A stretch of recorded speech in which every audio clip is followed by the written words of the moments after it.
Saludo mis queridas hermanas, un abrazo con mucho amor para cada una de ustedes. Antes de iniciar con el tema, quiero hacer una oración. Señor mi Dios, Padre Celestial, Padre amado Todopoderoso, Padre del cielo, muchas gracias por el día de hoy. Yo le oro que me dirija en este tema del día.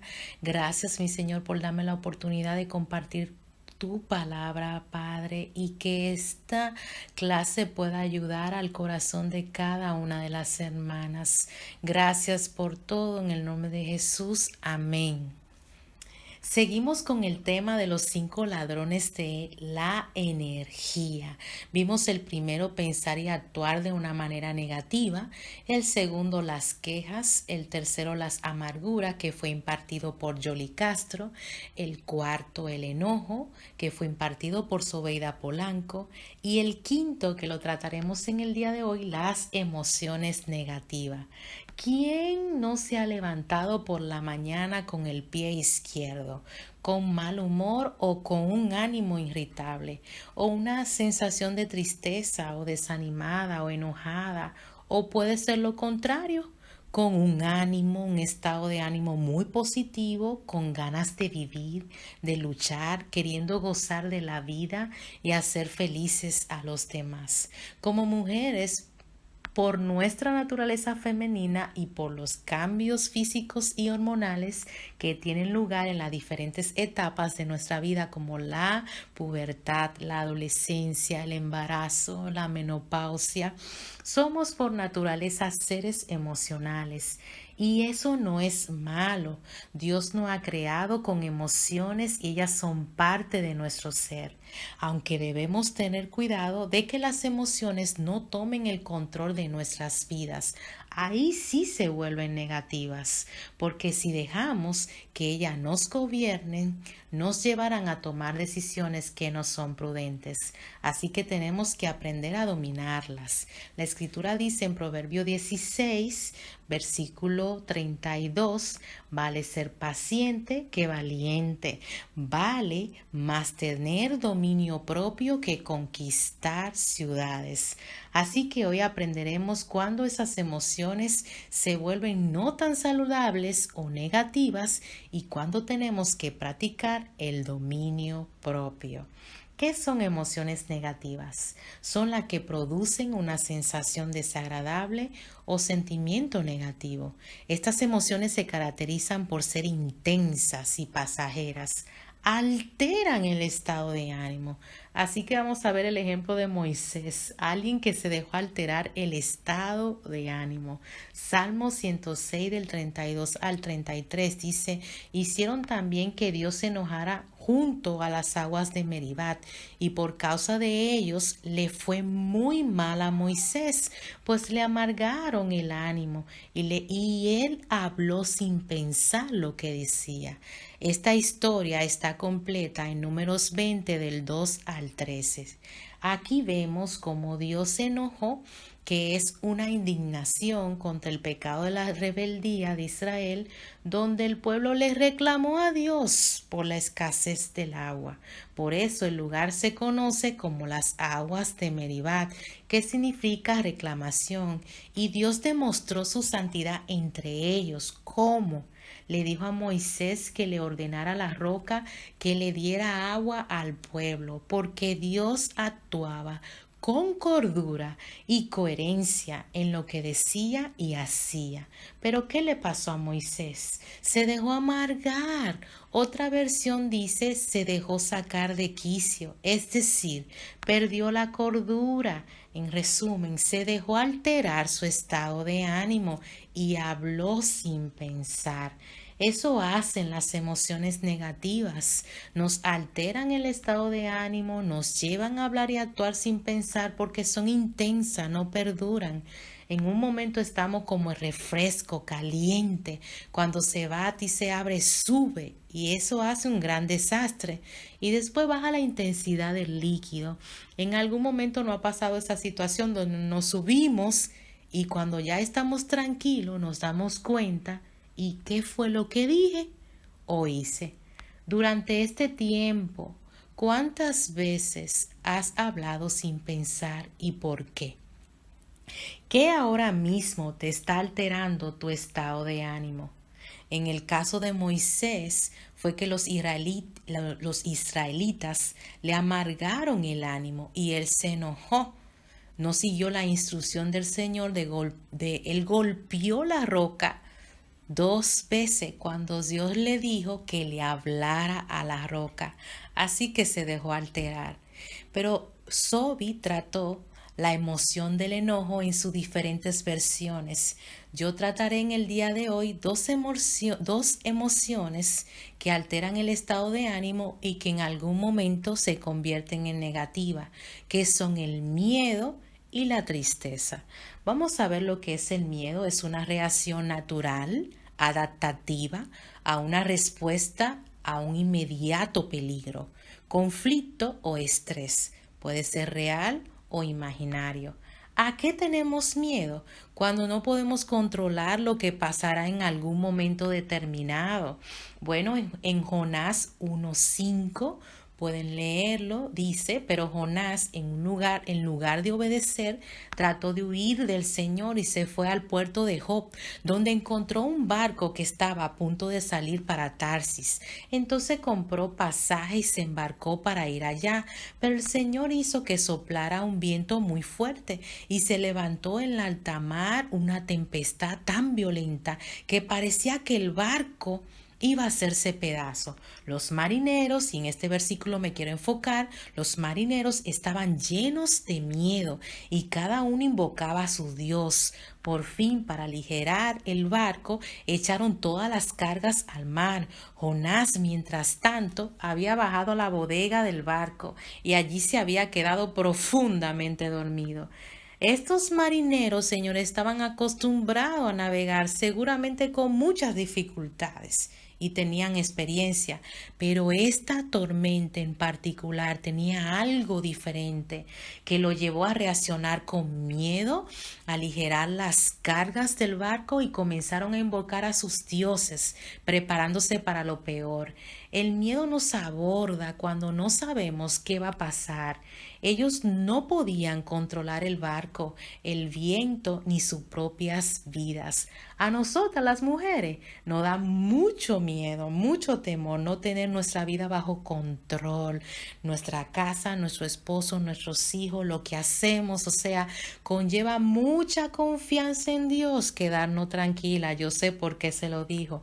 Otra reacción que tuvieron los marineros. Dice que por el miedo invocaron sus diferentes dioses. Y así somos el pueblo. Desde que estamos en peligro, todo el mundo comienza a invocar a Dios. Unos se dan por el pecho, otros piden perdón y misericordia, otros comienzan a despedirse y otros usan sus rodillas por primera vez en la vida y otros desempolvan la Biblia. Entonces, ¿a qué más le tenemos miedo? A los seres humanos, a otro ser humano. En Proverbio 29, versículo 25 dice, el miedo a los hombres es una trampa, pero el que confía en el Señor estará protegido. Ay, ay, ay, esa escritura me define a mí. Cuánto miedo a la gente, miedo a hablar en frente de la gente, miedo al público. Desde adolescencia eso era, yo temblaba, yo sudaba, simplemente para las exposiciones. A mí me daba de todo, dolor de estómago, o sea. Aún, por ejemplo, cuando estaba en la universidad fue algo que yo tuve que enfrentar. O sea, el miedo a los profesores, miedo a los exámenes, miedo a poder confrontar una situación. Muchas veces me culpaban de algo que yo no hacía simplemente porque el miedo me paralizaba a poder defenderme o hablar. Fue algo que definitivamente la Biblia y Dios me pudieron ayudar a superar y todavía aún como adulta me ha ayudado mucho Dios a trabajar esto. ¿Cómo más tenemos miedo o a qué más tenemos miedo? Al compromiso y a la responsabilidad. En Josué 1, versículo 9, dice, yo soy quien te manda que tengas valor y firmeza, no tengas miedo, ni te desanimes, porque yo tu Señor y Dios estaré contigo donde quieras que vaya. O sea, Dios se dio cuenta de que Josué tenía miedo, por eso lo llamó a tener valor y firmeza y a no desanimarse. O sea, tú sabes la responsabilidad tan grande que tenía Josué de llevar la última descendencia israelita a la tierra prometida y repartir esa tierra a las diferentes tribus. Él había visto todas las maravillas de Dios, todos los milagros de Dios, como también había visto cómo a Moisés ese pueblo le amargó la vida. Él sentía miedo. Pero Dios, que conocía su corazón, le dijo, estaré contigo y no te abandonaré. La pregunta es, cuando sientes miedo, ¿qué te preguntas? ¿Podré llevar esa carga y hacerlo bien? O sea, ¿podré llevar muy bien este noviazgo, esta responsabilidad de este noviazgo, de tener un compromiso? ¿Podré tener la responsabilidad de este matrimonio y llevar eso bien? De tener un bebé, la responsabilidad de una familia y dirigirla, de tener un nuevo trabajo, de un cambio en mi vida. En mi caso, cada vez que me dan una responsabilidad nueva en la iglesia, de una manera u otra sentía miedo. ¿Podré hacerlo? ¿Realmente podré hacerlo? ¿Tendré la capacidad para hacerlo? Y Dios siempre veía mi corazón y me decía, yo estoy contigo, no te abandonaré. ¿A qué más le tenemos miedo? A ser descubierto. En Génesis 3, del 8 al 10, dice el hombre y su mujer escucharon que Dios, el Señor, andaba por el jardín a la hora en que soplaba el viento de la tarde, y corriendo a esconderse de él entre los árboles del jardín. Pero Dios, el Señor, llamó al hombre y le preguntó, ¿dónde estás? El hombre le contestó, escuché que andabas por el jardín y tuve miedo, porque estoy desnudo, por eso me escondí. Cuando hacemos algo que no es correcto ante los ojos de Dios, no da miedo el ser descubierto. Ejemplo, los niños tienen miedo a ser descubiertos porque saben que van a tener consecuencia de papá y mamá.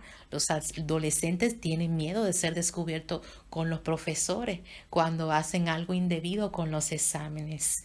¿Cuáles son los tipos de miedo que sientes? Miedo al fracaso, a cometer errores, que era algo que constantemente me sucedía, miedo a la soledad, a la muerte, miedo al dolor o al sufrimiento en todas las clases, en todas sus totalidades. Los niños también sienten diferentes miedos que le produce ansiedad. Por ejemplo, miedo a la oscuridad, a los monstruos. Ahora mismo están en una situación donde todos los niños de diferentes edades conocen lo que es el COVID-19, saben a lo que están expuestos sus papás si salen a trabajar y llegan a la casa, y ciertamente eso le produce incertidumbre a algunos niños, y los padres tenemos que tener observación y cierta atención a ese tipo de conducta para también poder ayudarlo. ¿Qué ahora mismo te está causando miedo? A ti, adolescente, madre, esposa, soltera. ¿Qué ahora mismo te está causando miedo? Cuando el miedo se convierte en una emoción negativa o no saludable, ¿cuáles son sus efectos o síntomas? Vamos a verlo. Tensión nerviosa, preocupación por la propia seguridad o la salud, habitualmente acompañada por la sensación de pérdida de control, reducción de la temperatura, o sea, la gente pierde totalmente, se pone pálido o se queda frío, una tensión muscular, una ansiedad que lo hace paralizarse o aumento de la frecuencia respiratoria. Estas emociones se vuelven negativas cuando ya el miedo es irracional o se vuelve intenso a punto de causarte una fobia social o fobia a las alturas o miedo a los insectos, a la oscuridad, a las arañas, a los lugares cerrados o a los lugares abiertos, hasta al dentista, entre otros. Si es así, debe de buscar ayuda. Vamos a ver la segunda emoción, que es la tristeza. Es algo muy común, normal en nosotros, porque lo sentimos en situaciones de pérdidas, heridas causadas por otras personas, cuando en algún momento nos sentimos solos, en épocas específicas del año, a veces nos dan nuestros bajones, cuando tenemos algunas situaciones con personas que amamos también. La tristeza es un bajo estado de ánimo, es una sensación que casi todas las personas experimentan a lo largo de sus vidas. Dicho sentimiento puede durar unos cuantos minutos, unas horas, unos cuantos días o convertirse en una condición clínica, es decir, un sentimiento que se cronifica con el tiempo. Vamos a ver unos ejemplos en la Biblia. El ejemplo de David, que estuvo en un momento donde hubo mucho peligro y tensión en su vida. Salmo 31:7 dice: tu amor me trae gozo y alegría. Tú has visto mis tristezas y conoces mis aflicciones. Versículo 9 dice: Señor, ten compasión de mí, pues estoy en peligro. El dolor debilita mis ojos, mi cuerpo, todo mi ser. El dolor y los lamentos acaban con los años de mi vida. La tristeza acaba con mis fuerzas. Mi cuerpo se está debilitando.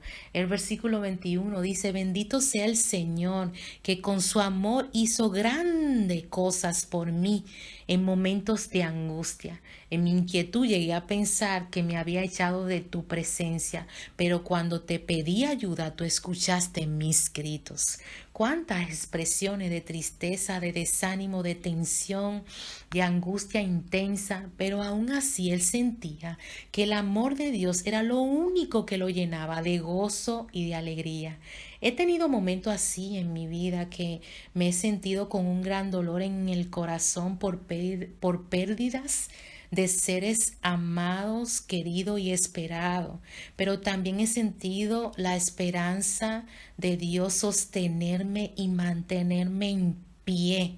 O sea, que la tristeza de una manera u otra nos lleva al desánimo, a la inquietud, a la angustia, y si no se controla se puede llevar a una depresión. Esto pasa. Si esto pasa, es importante que busque ayuda psicológica o psiquiátrica. ¿Cómo se manifiesta? Algunos síntomas rapidito de esto: dificultad para llevar a cabo los deberes diarios, dura más de 2 semanas, sentirse decaído casi a diario, pérdida de interés o placer en las actividades que antes resultaban agradables para ti, cambio en el apetito o en el peso, se come mucho o se come menos, alteración en el sueño, se duerme mucho o se duerme menos o no se duerme. Cambio en la manera de cómo uno mueve el cuerpo, eso se ve mucho también en los niños, o son muy inquietos o se mueven lentamente. Una sensación de cansancio, de agotamiento todo el tiempo que no se quita. Sentirse inútil, desvalorizado o demasiado culpable. Tener problemas pensando, concentrándote o tomando decisiones. Tener mucho pensamiento acerca de la muerte o desesperanza, o estar seguro de que te va a ir mal. Mira lo que dice esta escritura, Proverbios 17:22. Buen remedio es el corazón alegre, pero el ánimo triste resta energía. Asimismo, cuando estamos así, triste, o sea, tanto nos afecta a nosotros como también afecta a todo lo demás. ¿Cómo podemos tratar con nuestras emociones negativas? ¿Cómo podemos trabajarla? ¿Cómo podemos tener dominio propio cuando la estamos enfrentando? Primero, atiende y grábate en tu mente la palabra de Dios. Proverbio 4, del 20 al 21. Segundo, cuida tu mente. Proverbio 4, 23. Tercero, ama a Dios con todo tu corazón, alma y mente. Mateo 22, versículo 37. Cuarto, ora en todo momento. Primero de Tesalonicenses 5:17. Quinto, Mantente firme en obedecer la palabra de Dios. Salmo 119, versículo 5. Sexto, vive según el Espíritu. Romanos 8, versículo 9. Séptimo, déjate llevar por lo que produce el Espíritu Santo. Gálatas 5, versículo del 22 al 23. 8. Teniendo paciencia y dominio propio. Proverbio 16, versículo 32. Noveno, habla para que pueda ser consolada y ayudada cuando lo necesite. Segunda de Corintios 1, versículo 4. Y décimo, cambia tu manera de pensar para que cambie tu manera de vivir. Romanos 12, 1. Esto fue lo que especialmente a mí me ayudó en estos tiempos tan difíciles de desánimo y de tristeza. Así que espero, hermana, en Dios, que esta serie de los ladrones de la energía te haya ayudado a identificar aquello que te lleva a ser negativo, a quejarte, a amargarte, a enojarte y poder identificar cuáles son esas emociones que alteran tu estado de ánimo, como la tristeza o el miedo. El único remedio para todo esto es lo que dice esta escritura. Salmo 16, versículo 11. Me mostrarás el camino de la vida. Hay gran alegría en tu presencia. Hay dicha eterna junto a ti. Amén, mis queridas hermanas. Con esto las dejo. Amén.